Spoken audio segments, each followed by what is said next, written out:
Now, as you know, every year the CSAT paper gets tougher. Our examination, the verbal part of CSAT, we have only two sections. One is reading comprehension and other one is logical reasoning. Now, as you know, there will not be any question on grammar. There will not be any question on vocabulary. So, we will not go for grammar or vocabulary in detail. We'll discuss only what is required for us to deal with these two sections, reading comprehension and logical. And these two come under verbal logic. Now, reading comprehension and logical reasoning come under verbal logic. Now, what do you mean by logic? Logic means what? Now, whatever we say must be logical. Whatever we do must be logical. So, logic refers to making sense. And verbal logic questions are intended to test our reasoning ability. Now, there is no need for us to create any option. The options will be given to us. Our only task is to find out the exact answer. It is not about choosing the correct answer. It is about choosing the best answer. Because in some cases, there may be more than one correct answer. So, among the correct answers, we need to go for the best answer. And we should never rely on guesswork. Right? We'll never rely on guesswork. Now, we need to have a valid logical reason to select an option as well as to eliminate an option. So, in our sessions, we'll go for some concepts. So, first 3 or 4 sessions, we'll go only for the concepts. And then we'll start with the application part, the exercise part. And we'll solve every question on reading comprehension and logical reasoning based only on the concepts we discuss. Right? If you say A is your answer, you must tell me based on which concept is A your answer and based on which concepts are the others not your answers. Right? So, I'll take you through the concepts in detail with examples. Now, whenever we learn a rule or a strategy, make sure that we associate every rule or every strategy with an example. We may forget rules, but we may not forget examples. So, with the help of examples, we can easily recollect the rules.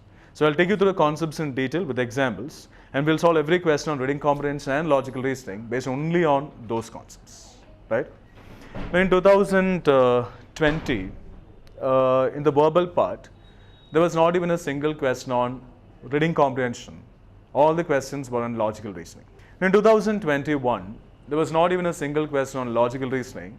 All the questions were on reading comprehension. In 21 and 22, in the verbal part, we had questions on both reading comprehension and logical reasoning.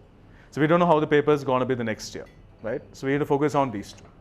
And this year, in the verbal part of CSAT, we had 27 questions on English, right? Reading comprehension, logical reasoning together, we came across 27 questions.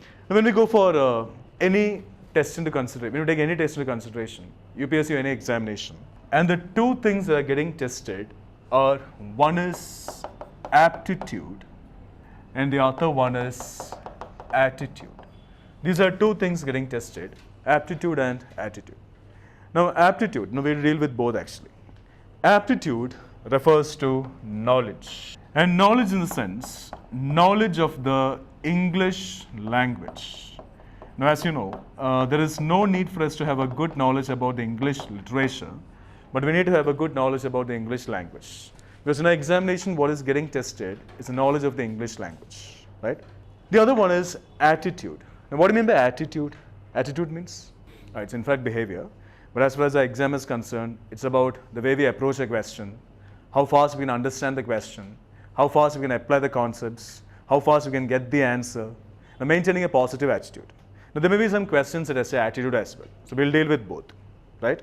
Now, reading comprehension, logical reasoning don't have any rules, but there are many strategies or techniques, right? We'll go for those strategies, techniques in detail with examples, then we'll start with the application part. First, we'll start with reading comprehension, then we'll move on to logical reasoning, right?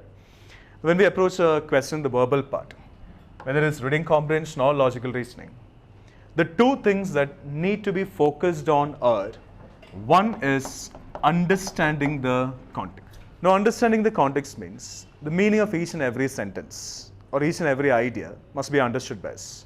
That's understanding the context. The other one is identifying the charge. Now, identifying the charge in the sense whether a question or an idea carries a positive charge or a negative charge. These are two things we need to focus on. Now, the way you eliminate options in the case of mathematics using the charge, the same way you can eliminate options in the case of English using the charge. Now, we can identify the charge based on the words used by the author. If the author uses positive words in a sentence, the sentence is positively charged. If the author uses negative words, the sentence is negatively charged. Right? So, based on the words used by the author in a sentence, we need to identify the charge of the sentence. When you take a question, you need to identify the charge of the question. If the question is positively charged, the answer must also be positively charged. So all the negative options must be eliminated. The same way, if a question is negatively charged, the answer must also be negatively charged. So all the positive options must be eliminated. There are many strategies that help us understand the context. There are many strategies that help us identify the charge. So all the concepts we discuss will be based on these two, the context and the charge. Now you just listen now. I'll give you the rules in detail with examples anyway, right? Now when we go for reading comprehension or logical reasoning, say reading comprehension, we should never try to understand the whole passage. It's in fact not possible. And we're not going there to by heart the passage and come back. Our only task is to get the answers correct, right? Now, only one sentence in the passage will talk about one option, that is for sure. One option will not be talked about in more than one sentence. So what you need to identify is, when you go to an option, you need to identify exactly which sentence in the passage talks about that option.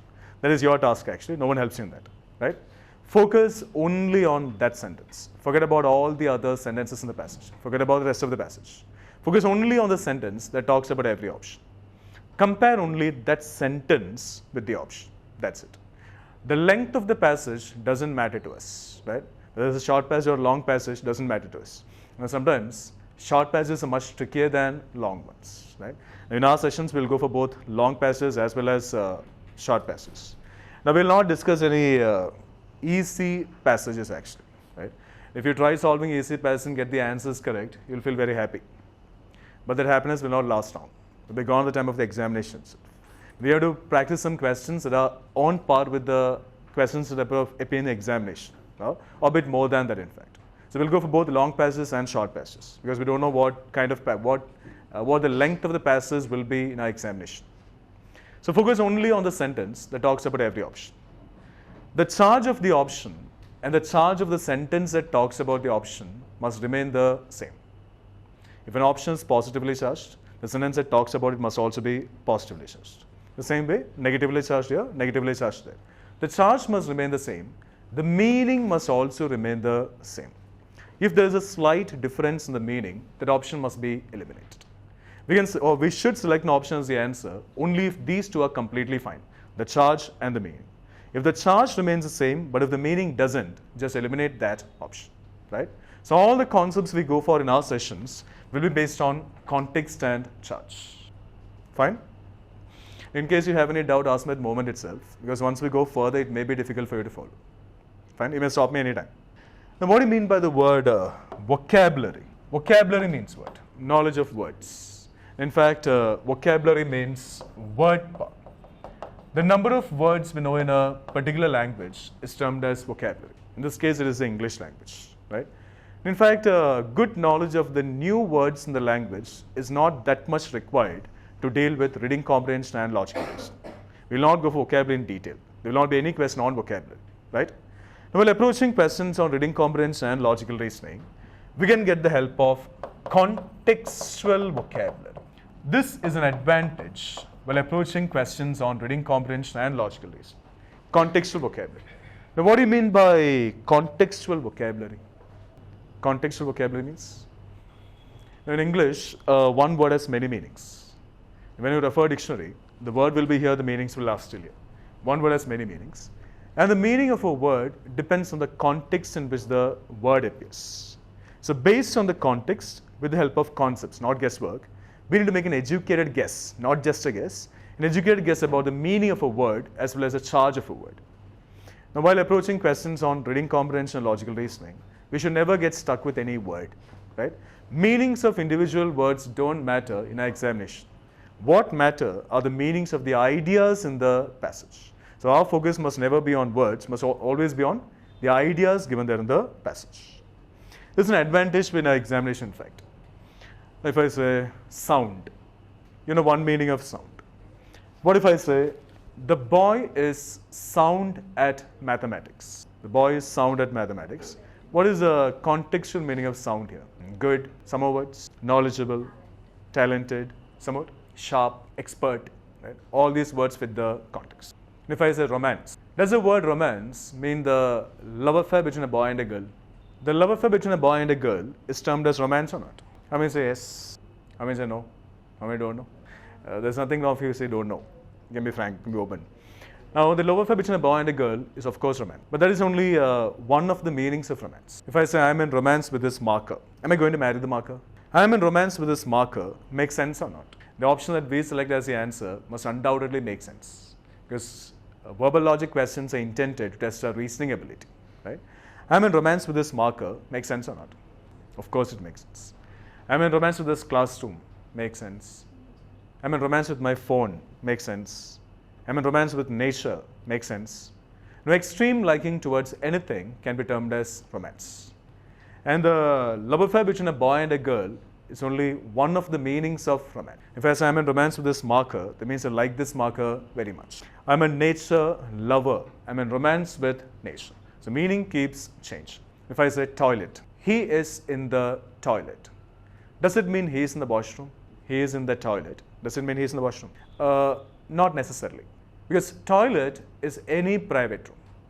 Any private room can be termed as a toilet. If you consider this as a private room, this can be called a toilet. If I'm sitting in a closed cabin, which is a private room, that can be called a toilet. That is why we use the word washroom to make it more precise. Washroom is only washroom, but toilet can be any private room. The meaning keeps changing. Now, as you know, English is a very complicated language. Sometimes a single word is more than enough to change the entire meaning of a sentence, the context, and the entire charge of a sentence. The meaning and the charge may change with a single word sometimes. Now, I'll give you a list of keywords, right? You need to by heart the list and make sure that you don't miss any of those words while reading. We'll try solving questions on reading comprehension and logical reasoning based on those keywords apart from some other concepts, right? And our focus must be only on the sentence that talks about every option, nothing other than that. If I say, imagine it's very cold outside and I like this weather very much, right? I like this weather very much. If I like this weather very much, should I say it is so cold outside or it is too cold outside? One is positive, one is negative, right? I said I like this weather very much. If I like this weather very much, should I say it is so cold outside or too cold outside? So cold. So 2 is negative. Okay, give me some examples to say that 2 is negative. The girl is too smart, negative, positive. If I look at you and say you are too smart, should you feel happy or not? Too smart means over smart. Being overly smart is termed as too smart. When TOO comes with an adjective, what's an adjective? Any word that describes a noun or a pronoun is termed as an adjective, like good, bad, beautiful, intelligent, honest, sincere, innocent, right? All these adjectives. When TOO comes with an adjective, it is negative, right? Too good, too bad, too intelligent, right? Too innocent, too sincere, all these are negative usages. When TOO comes with an adjective, it is negative. You know, spoken syntax is completely different from written syntax. Now, while speaking, we'll never think of anything. In fact, nothing.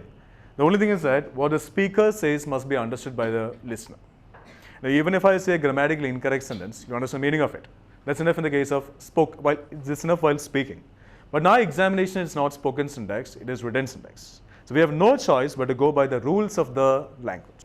And when we watch a reality show on television, after performance, the anchor comes and says, too good, negative positive. Too good is a negative usage or a positive usage? Too good is a negative usage. But from the way she says too good, we can understand that she has meant it in a positive manner, right? That is spoken syntax. Whereas too good is a negative usage. So if I like this climate or weather very much, I should say it is so cold outside. If I don't like, I should say it is too cold out. So single word changes the entire meaning and the entire charge of a sentence. If I say, the boy is too intelligent. The boy is too intelligent.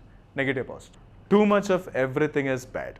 Right? Too much of everything is bad. Too intelligent, too innocent, too honest. The people who are too innocent must be careful about it. They'll try to cheat us. Right? Very cunning. All these negative usage. And there's a concept by name double negation. This concept will surely help us eliminate options while approaching questions on both reading comprehension and logical reasoning. Double negation. Now, double negation means when two negative terms come together, the meaning becomes positive.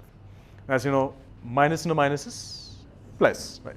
If I say antivirus, antivirus is a negative word or a positive word? Anti is a negative prefix or a positive prefix? Negative prefix. Meaning? Anti means against or opposite. Virus is a negative word or a positive word? Virus, negative word. Anti is a negative prefix. Virus is a negative word. Two negative terms coming together, double negation. Anti-virus becomes a positive. Antiseptic, anti-terrorism, anti-ragging, anti-corruption. All these are positive words only because of double negation, right? If I go for a sentence like, your task is to understand the meaning and the charge of an option and the meaning and the charge of a sentence that talks about the option. That's the only thing, right?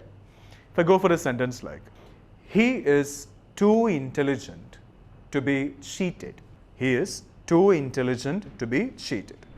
This sentence is negatively charged or positively charged? He is too intelligent to be cheated. The whole sentence is negatively charged or positively charged? Positive? Yes? How come positive? This sentence is positively charged because of double negation. I used two negative terms here. Too intelligent is negative. To be cheated is also negative. There are two negative terms in this sentence. Because of double negation, this sentence is positive. Now, what is the meaning of this sentence? He is too intelligent to be cheated means, the meaning of this sentence is he is so intelligent that he cannot be cheated. We cannot miss any concept because we don't know based on which concept we'll get some help. The thing is that our main drawback is that we give a reason like an option sounds correct, an option sounds incorrect. We don't want that reason because an option that sounds correct may be incorrect. An option that sounds incorrect may be correct. Our task is to go by the concepts. In the case of logical reasoning, we can expect a paragraph-based reasoning question as well as a statement-based reasoning question. Now, both have appeared in examination. A paragraph-based reasoning means a short paragraph followed by a question. Statement-based reasoning means a sentence followed by a question. If it is paragraph-based reasoning or statement-based reasoning, the concepts or the way of approach remains the same, right? I'll ask you a simple question. You may take it as a logical reasoning question. Beauty is present everywhere, but not everyone identifies it. Take it as a logical reasoning question. What my question is, from this sentence, can you go for an inference or a conclusion that says, some identify beauty? Can this conclusion be drawn from this sentence? Beauty is present everywhere, but not everyone identifies it. From this, can we infer or can we conclude, some identify beauty? Unanimous? I say no. This is not there in this sentence. This conclusion cannot be drawn from this sentence. This is just your imagination. Now, we go wrong because we imagine a lot, right? We think too much. Thinking too much is negative or positive. Too much is anyway negative, right? This conclusion can never be drawn from this sentence because this conclusion is, this meaning is not there in this sentence, right? And while approaching questions, the verbal part, never go for any kind of imagination or general knowledge. Stick only to what is given there in the passage. Our task is to find out an option that is there in the passage. No detail in any option must go beyond the passage. This conclusion cannot be drawn from this sentence. You leave it here for a time being. I'll come back to the same question after telling you some concepts, right? I'll come back to the same question. Leave it here for a time being, right? This is just your imagination, is not given there. One more question. Leave it here. I'll come back to it. Listen. All the students in the class are writing. All the students in the class are writing. Rahul is in the class. From this, can we conclude that Rahul is writing? Yes or no? The answer is no. I said all the students in the class are writing. Then I said Rahul is in the class. Did I say that Rahul is a student in the class? He may be a teacher in the class sometimes, we don't know. So from this, we cannot conclude that Rahul is writing. Fine? Listen. All the students in the class are writing. Rahul is a student. From this, can we conclude that Rahul is right? Yes or no? Still no. Right. I said all the students in the class are right. Then I said Rahul is a student. Did I say that he is in the class? He may not be in the class sometimes, we don't know. So from this also, we cannot conclude that Rahul is right. Now, each and every word in the option and each and every word in the sentence that talks about the option matters. Right? Fine. Listen. All the students in the class are writing. Fine. Rahul is a student who is in a class. From this, can we conclude that Rahul is writing? I said all the students in the class are writing. The class means a particular class, a specific class. Then I said Rahul is a student who is in a class. A class means it can be any class. He may not be in that particular class. So from this also we cannot conclude that Rahul is right. Right? All the students in the class are writing. A particular class. Rahul is a student who is in that class. Fine? All the students in the class are writing. Rahul is a student who is in that class. From this, can we conclude that Rahul is right? Yes or no? Yes? Now we can conclude. If a sentence is that boy, immediately before the sentence, there will be or there must be a sentence containing mention about some boy. Only then we can say that boy. If a sentence says those girls, immediately before it, there will be a sentence containing mention about some girls. Only then we can say those girls. The same way, if a sentence says that class, immediately before it, there will be or must be a sentence containing mention about some class. So I said, all the students in the class are writing. Rahul is a student who is in that class. That class means which class? The class where all the students are writing. So what must Rahul be doing now? He must also be, right? Understand the meaning of every option and the meaning of a sentence that talks about every option. If I say, if he works hard, he will be successful. If he studies well, he will pass the exam. If he studies well, he will pass the exam. From this can we conclude that if he doesn't study well, he will not pass the exam. If he studies well, he will pass the exam. From this sentence can we conclude, if he doesn't study well, he will not pass the exam. A simple reason. From a positive idea, we can derive only a positive conclusion. From a negative idea, we can derive only a negative conclusion because the charge must remain the same. The charge must remain the same, the meaning must also remain the same. If he studies well, he will pass the exam. This sentence is negatively charged or positively charged? Of course, positively charged. So conclusion of the inference we derive from this sentence must also be positively charged. The option I gave you is, if he doesn't study well, he will not pass the exam. The sentence is negatively charged or positively charged? Negatively charged. And if he copies also, sometimes he may pass the exam. It's not compulsory. He studies well to pass the exam. The meaning and the charge must remain the same. The option that we select as the answer must be given there. Nothing must go beyond the passage. Now in English, there are some words that sound positive but are negative. That sound negative but are positive. Now such words may sometimes confuse us while identifying the charge of an option. Artful, A-R-T-F-U-L. Artful is a negative word or a positive word? Art is a negative word or a positive word? Art, of course, positive. What are the arts? If I say a person of arts, means skills, talents, abilities. So art is of course a positive word. Artful, artless, which is positive, which is negative? Artful is positive, negative. Artful is negative. Artless is positive. If someone says I'm an artful person, I should not feel happy. Because an artful person is one who plays tricks on others, who cheats others, who deceives others, a cunning person. Whereas an artless person is a sincere, straightforward, innocent, honest person. So even though artful sounds positive, it is negative. Artless sounds negative, but it is positive. Awful, A-W-F-U-L. Awful, negative, positive. If I say, you have made an awful performance, should you feel happy or not? What am I awful? Really bad, pathetic, right? In fact, the worst, negative. What is the opposite of awful? Awesome. Right? Awesome is negative, positive. We know it because almost every day we use that word. Awful is negative, awesome is positive. Heartful, negative, positive. Okay, wait. Heartless, negative, positive. If I say you're a heartless person, right? Doesn't mean you don't have heart. We should never take literal meaning, in fact. What kind of person can be called a heartless person? It doesn't have any kind of emotions, right?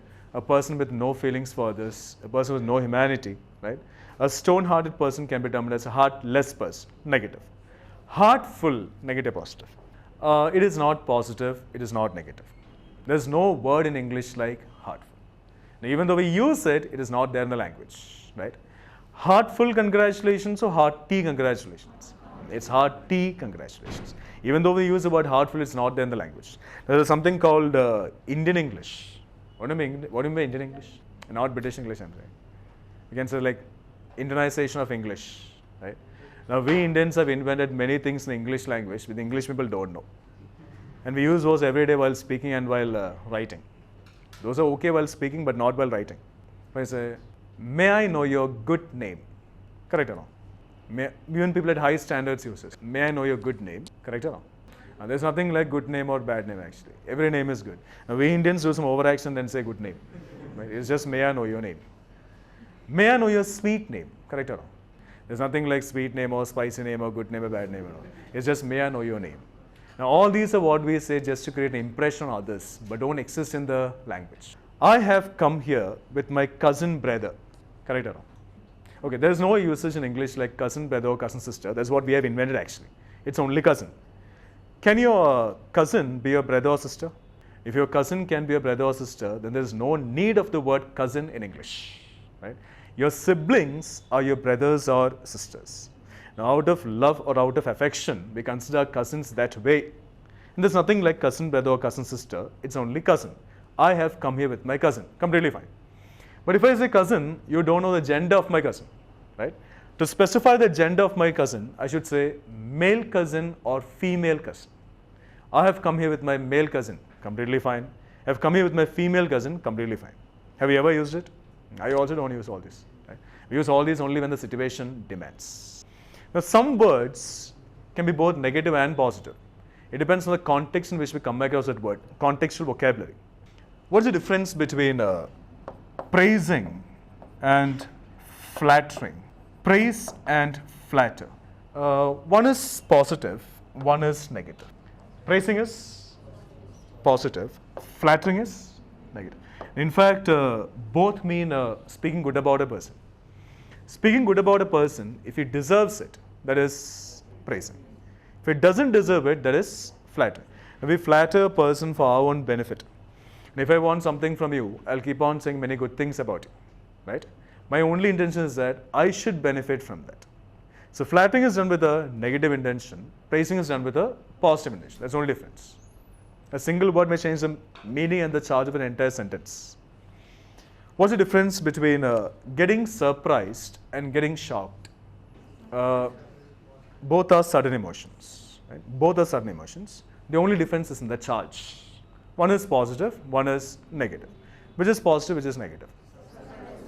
Getting surprised is positive. Getting shocked is negative. That's the only difference. And I told you, every option that we select as the answer must make sense. Right? If I go for a sentence like, when I heard the news of my friend's father's death, I was surprised. When I heard the news of my friend's father's death, I was surprised. Makes sense or not? Now, when I hear the news of my friend's father's death, should I feel surprised or shocked? I should feel shocked. Getting surprised does not make any sense. Because my friend's father dying is a negative activity, or it's a negative action or positive action? Negative action. We feel surprised for a positive action. We feel shocked for a negative action. When the boy got the first rank, his parents were shocked. Makes sense or not? How many does it make sense? How many does it doesn't make sense? Now, when the son gets the first rank, his parents should feel surprised or shocked. Now, when we get the first rank, sometimes our parents may be shocked. But usually, when the son gets the first rank, his parents should feel surprised or shocked. Of course, surprised, right? There's nothing to get shocked here. Son bagging the first rank is something negative or positive. Of course, positive. Now, other children's parents may feel shocked, but his parents will never feel shocked. Son bagging the first rank is something, of course, positive. They should feel surprised. Now, on your friend's birthday, you give a birthday surprise or birthday shock? You don't give a birthday shock, right? We give a birthday surprise. A surprise give a shocking gift. A surprise gift. Something negative, positive? Positive. Now, when something really bad happens in society, on television we find surprising news or shocking news. We'll never find surprising news. It's always shocking news. So we get surprised for a positive activity. We get shocked for a negative activity. That's the only difference. What's the difference between complete and finish? Now, in a way, both are synonyms, right? But there's a slight difference. Complete is usually used in a positive sense. Finish can be both negative and positive. It depends on the context in which we come across that word. If I say, I'll finish my work, right? I'll finish my work, negative, positive. Positive. I'll finish my work means what? My work will be completed by me. Positive. I'll finish him, negative, positive. Now, what do you mean by I'll finish him? I'll I'll kill him. Negative positive. Finishing a person is something negative positive. Finishing a person is a negative activity or a positive activity. A wife completes her husband or a wife finishes her husband. Which one makes sense? A wife completes her husband makes sense or a wife finishes her husband makes sense? Both make sense. Depends on the wife. We have heard many stories of a wife finishing her husband. Right? There's nothing wrong. Right? Both are completely fine. Both make sense. But the meanings and the charges are different. A wife completes her husband, that is positive. A wife finishes her husband, that is negative. Both are completely fine. The meanings and the charges are different. Which one makes more sense here? A wife completes her husband makes more sense, or a wife finishes her husband makes more sense? A wife's duty is to complete her husband or finish her husband. Even though many wives finish their husbands, a wife's duty is not to finish her husband. A wife's duty is to complete her husband. Now, husband always says, my wife is my better half. That's what husbands say actually. Of course, right? Now, husband says, my wife is my better half because his wife completes him or finishes him. Completes him. If his wife finishes him, means he won't be alive to say that. Right? But both make sense, but the one that makes more sense is the wife completes her husband. It's because that's the wife's duty. Some words can be both negative and positive. Depends on the context. If I say force, force is a negative word or a positive word? Negative, positive, or both? Force. You frame a sentence with force as a negative usage. Give me a sentence. If I say the children were forced to work on the road. Right?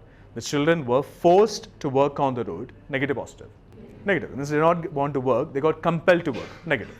He has delivered his speech with force. Negative, positive.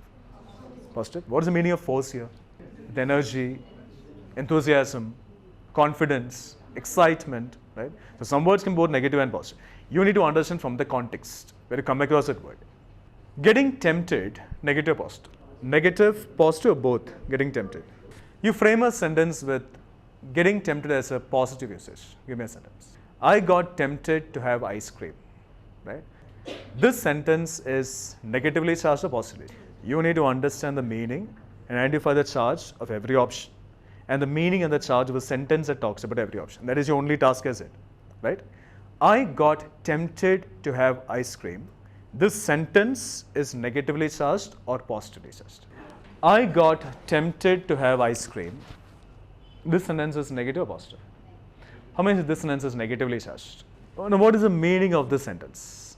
I got tempted to have ice cream means, what's the meaning of it?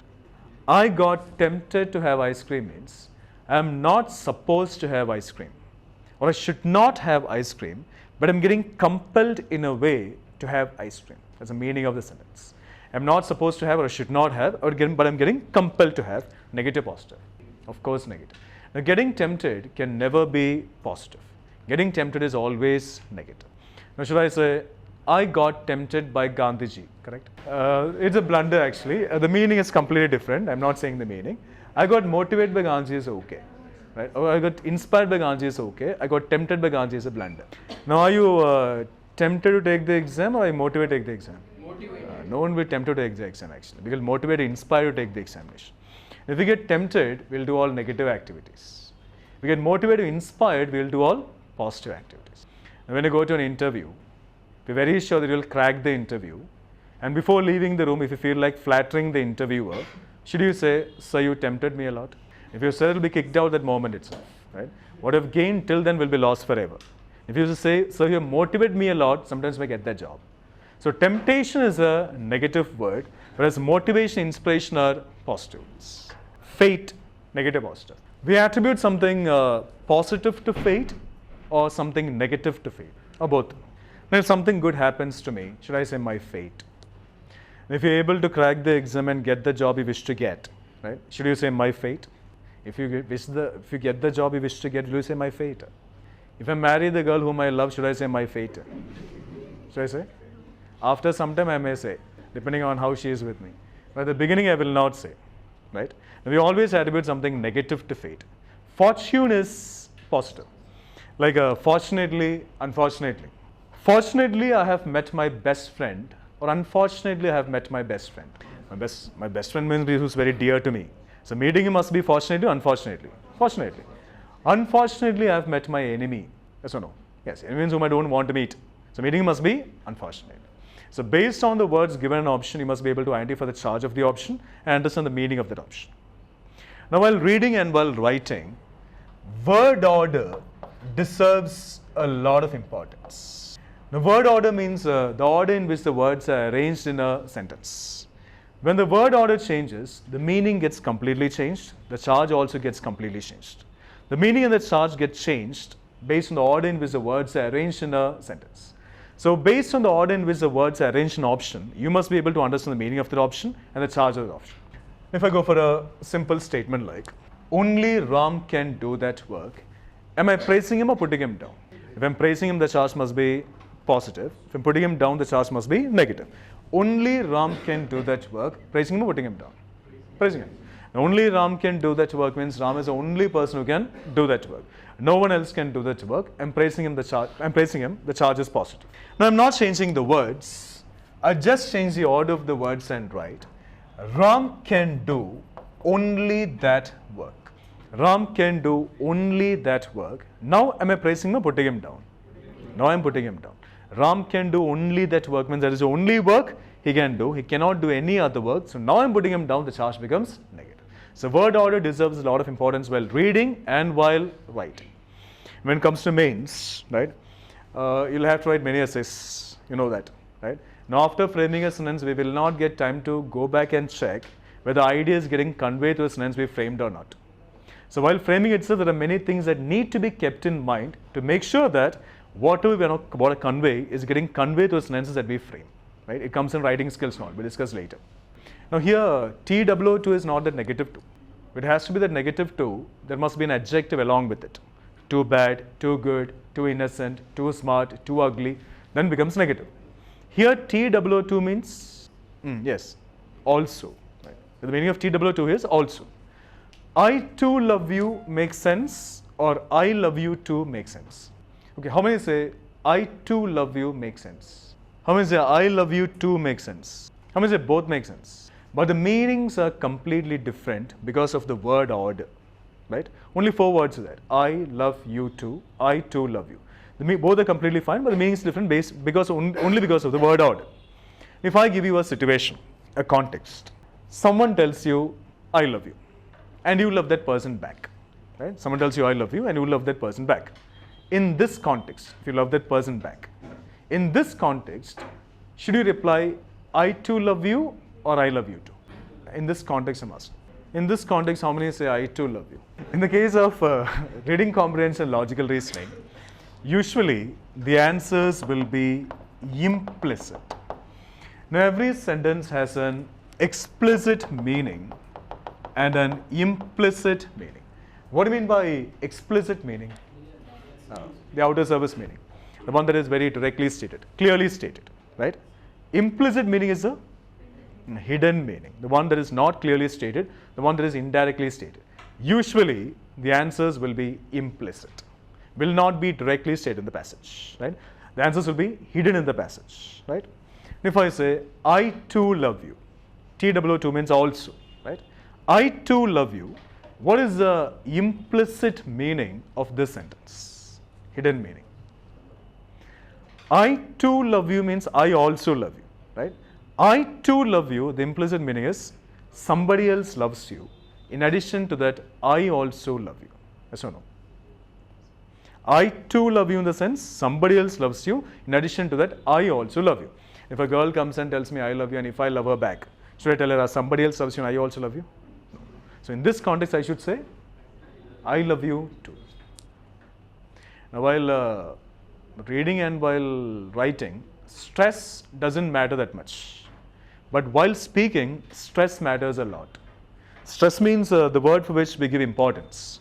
And based on the word for which we give importance, the meaning keeps changing. Now when you say I love you too, you need to stress on you or to. How many say we should stress on you? If I stress on you and say I love you too, what's the implicit meaning? I love you too means I love somebody else. In addition to that, I love you also. Should I say that? And that'll be the end of it actually. We should stress on two. I love you too. My friend loves you. My friend loves you. I too love you or I love you too. My friend loves you. I too love you. I love you too. So both are completely fine, the meanings are different. In the case of writing, no matter how good your ideas are, right, they are of no use if you are unable to frame them properly or convey them properly through sentences. Are you people active on social media? How many are not active on social media? You didn't have an account or you deleted the account because of the exam? If you delete it because of the exam, means that's complete overaction. We need some kind of entertainment, no? We cannot study 24/7, no? Right? We need some kind of entertainment. The only thing is that we should not let the social media take authority over us. We should take authority over the social media. We need some kind of entertainment, right? We cannot study throughout all throughout the day or the week and all. If you want to see some blunders, there's no other place to go, right? Just go online. Social media, you find many blunders actually. Once, one of my friends, a girl, she posted something on Facebook. She uploaded a pic on Facebook. In that pic, she was there. Her father was also there, right? And she gave a caption to that pic. The caption she gave to that pic was, "My best father." This was a caption. What is the implicit meaning of it? My best father means she has many fathers. I'm not saying, I'm saying many of it. She has many fathers, and among her fathers, this person is the best.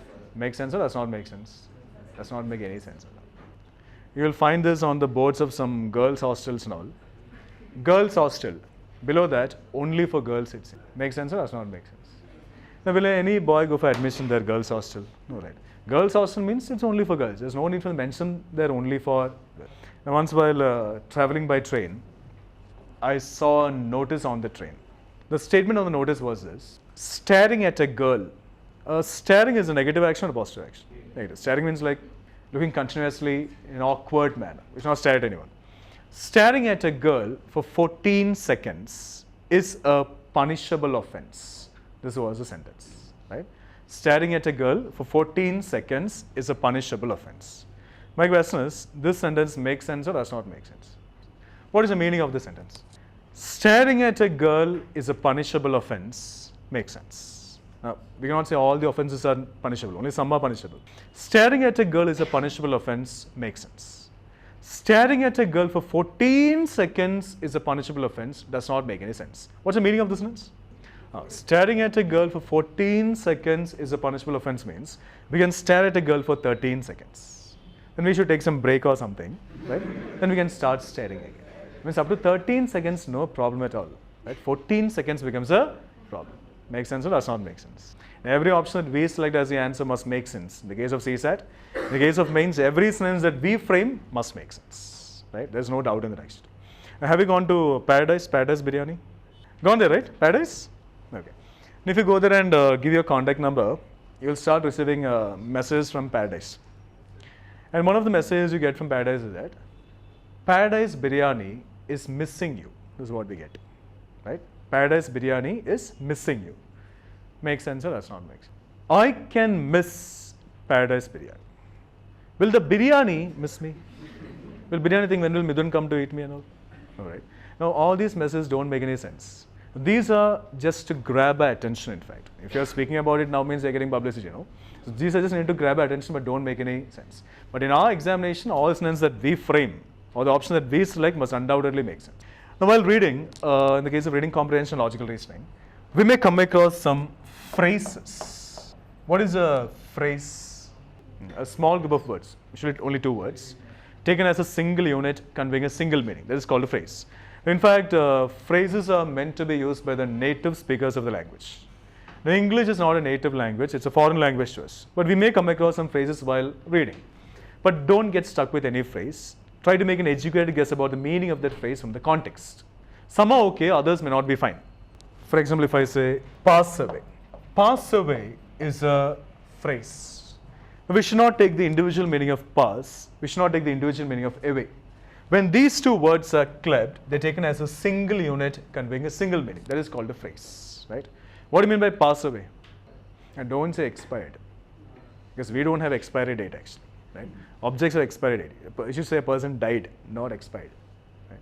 If I go from one side to the other, should you say Midhun passed away? Passed away means use a phrase provided you know the meaning of that phrase. While writing, I'm saying, always never use a phrase, right? You can go for simple language, right? The only thing is your ideas must be very clearly expressed to your sentences, and the evaluator must understand your ideas. That's the only task. Use a phrase provided the meaning of it, always never use a phrase. And if I go from one side to the other, it is not Midhun passed away, it is Midhun passed, it's passed by. So some started laughing, they knew the meaning of it. Others were staring at me. So all of a sudden, one guy very seriously said, "No, sir, we'll not say Midhun passed away." And I asked him, "Then what will you say?"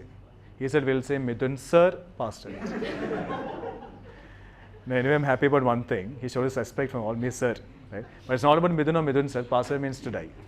Right? So use the phrase for the meaning of it. Also, never use. Go for simple language. Now, what do you mean by eat in? Eat in. If I say, I ate in today morning. Right? I ate in today morning. Eat in means eating at home. Eating at home, it's a phrase actually. Eating at home is termed as eat in. If I say ate in today morning, that means ate at home today morning. Then what is eat out? Sitting outside eating? Eat out means eating at a restaurant or a hotel is termed as eat out. Shall we eat out? Means shall we eat at a restaurant or a hotel? In front of some restaurants, we'll find dine in. Right? Dine in means go home and eat. Yeah. You can feel at home. You can eat the way you eat at home. That is dine in. I think you know this one. Holy cow. Now, it is not sacred cow or religious cow. We should not take the individual meaning of holy or cow actually. It's a phrase, single unit. Holy cow. Have you heard this anytime? I know that you have heard this. Where? All of you know it very well. I am very sure about it. Where do you hear this one? Kolavari song. We have this phrase in the Kolavari song, like cow, holy cow. Now, holy cow is a usage that expresses depression, sadness, right, or shock. A usage expressing depression, sadness, or shock is termed as holy cow. Like holy shit. Right? When we say shit, when we're happy or depressed. When we are happy, we don't say shit. When we're irritated, frustrated, or depressed, we say shit. Now, have you watched that movie, 3 movie? Do you know the situation which he sings that song? After the breakup. After the breakup, in a very depressed state. After getting drunk, he sings that song. Some phrases are okay, others may be a bit difficult. Anyway, we'll think about all these in the case of contextual vocabulary. Right? Now, sometimes even a single preposition may change the meaning of an entire sentence. I sit in a chair or I sit on a chair? Can we sit on a chair? Can we sit in a chair? I sit in a chair, I sit on a chair, both are correct. It depends on the chair.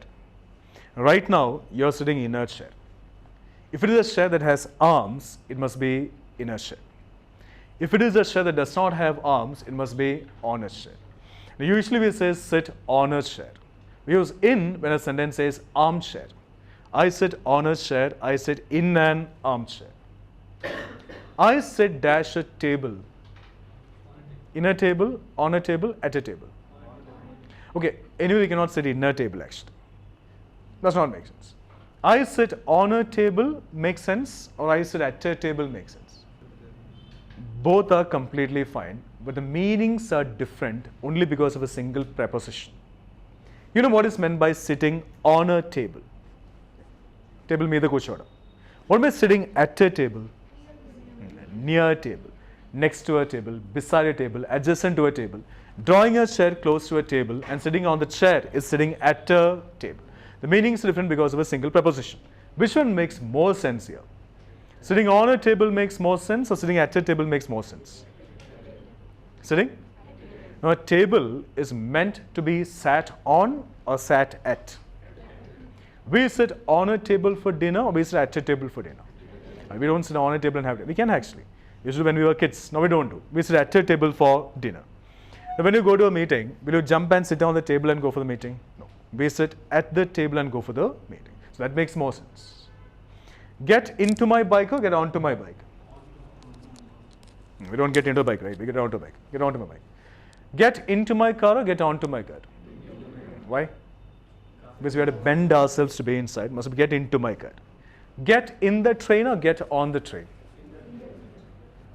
Now, on the train does not mean top of the train. That is on the top of the train. Get in the train or get on the train? How means get in the train? Get on the train? If you just understand the situation, it's more than enough actually. Right? Now, have you watched the movie Chennai Express? All of you have watched, right? Chennai Express.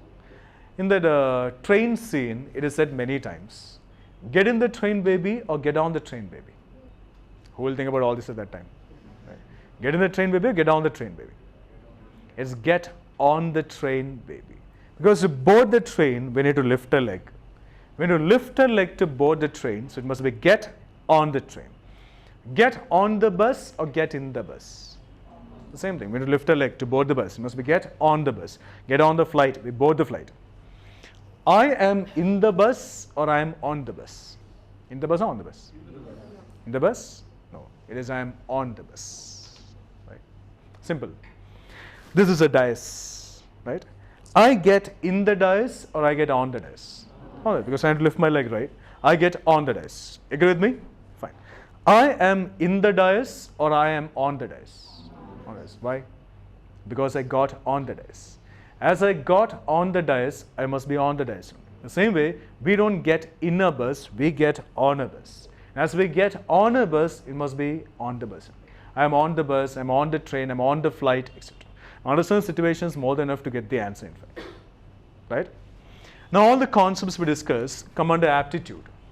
Now, I have told you, one more thing is getting tested, that is attitude. Right? Always maintain a positive attitude. I hope you know the difference between a little, few, a few. Little, the same or different? Little, the same or different? Completely different. If I stand here and say, I have little knowledge. I have little knowledge means I have some knowledge or I have no knowledge? Some knowledge or no knowledge? If I say I have little knowledge, that means I have no knowledge. If I say I have a little knowledge, that means I have some knowledge. The same way, if I say I have few friends, that means I have no friends. A few friends means some friends. That means little and few are negative, meaning nothing or negligible. Whereas a little and a few are positive, meaning some. Right? Little and few are negative, a little and a few are positive. Now you tell me, should I say I have little friends or I have a little friends? Which is correct? I have little friends or I have a little friends? Both are wrong, right? Both are wrong. The only thing is, little and a little are used with uncountable nouns, whereas few and a few are used with countable nouns. Little and a little with uncountable nouns, few and a few with countable nouns. Friends, countable, uncountable? Countable. One friend, two friends, three friends. So it must be I have few friends or I have a few friends. Both are completely fine, but the meanings and the charges are different. I have few friends means I have no friends, negatively charged. I have a few friends means I have some friends, positively charged. Knowledge, countable, uncountable? Uncountable. So it must be I have little knowledge or a little knowledge. Both are fine. The meanings and the charges are different. Water, countable, uncountable? Uncountable. Glass of water, countable. One glass of water, two glasses of water, three glasses of water, etc. Tea, chai, tea, countable, uncountable? No one will go to a chai shop and say 1 cup of tea, including me. We'll go there and say okay tea, randu tea, modu tea, ek chai, do chai, teen chai, right? If you go to a chai shop and say okay tea, randu tea, modu tea, chai, countable, uncountable? Do they count tea and give you? No. Should I go to a chai shop and say 1 tea, 2 tea, 3 tea, 4 tea? No. Tea is uncountable. Cup of tea is countable. So it must be 1 cup of tea, 2 cups of tea, 3 cups of tea, etc. But you can go to a chai shop and say okay tea, randu tea, modu tea and all, because that is your mother tongue. You can say whatever you want, whichever way you want in your mother tongue. But that's not the case with the English language. We cannot use the language the way we like. It has to be used the way it is. 1 cup of tea, 2 cups of tea, 3 cups of tea, etc. 1 cupful of tea, 2 cupfuls or 2 cups full? Is 1 cupful of tea, 2 cupfuls of tea? There's a word like cupfuls. We don't use it, but it's there. Right? 2 cupfuls of tea, 3 cupfuls of tea, 4 cupfuls of tea, etc. Sugar, countable, uncountable? Sugar, uncountable. Spoon of sugar, countable. 1 spoon of sugar, 2 spoons of sugar, 3 spoons of sugar. 1 spoonful of sugar. 1 spoonful of sugar. 2, complete. Spoonsful or spoonfuls? 2 spoonfuls of sugar. SPONFULS. 3 spoonfuls of sugar. It's a word like spoonfuls. 1 glassful of water to brim. 2 glassfuls of water. 3 glassfuls of water. Money, countable, uncountable. We have given them little money means we have given them no money. Right? The sentence makes sense or not? Of course it makes sense. We have given them no money is the same as we haven't given them any money. Right? The same idea can be expressed using different words in different ways. This is how reading comprehension, the options appear actually. The meaning of the option, right, and the meaning of a sentence that talks about the option must remain the same. But the same meaning will not be expressed using the same words. The same meaning will be expressed using different words in the option and in the passage. No matter what, the meaning must remain the same. Only then we can select an option as the answer. Right? But they'll be expressed using the same meaning will be expressed using different words.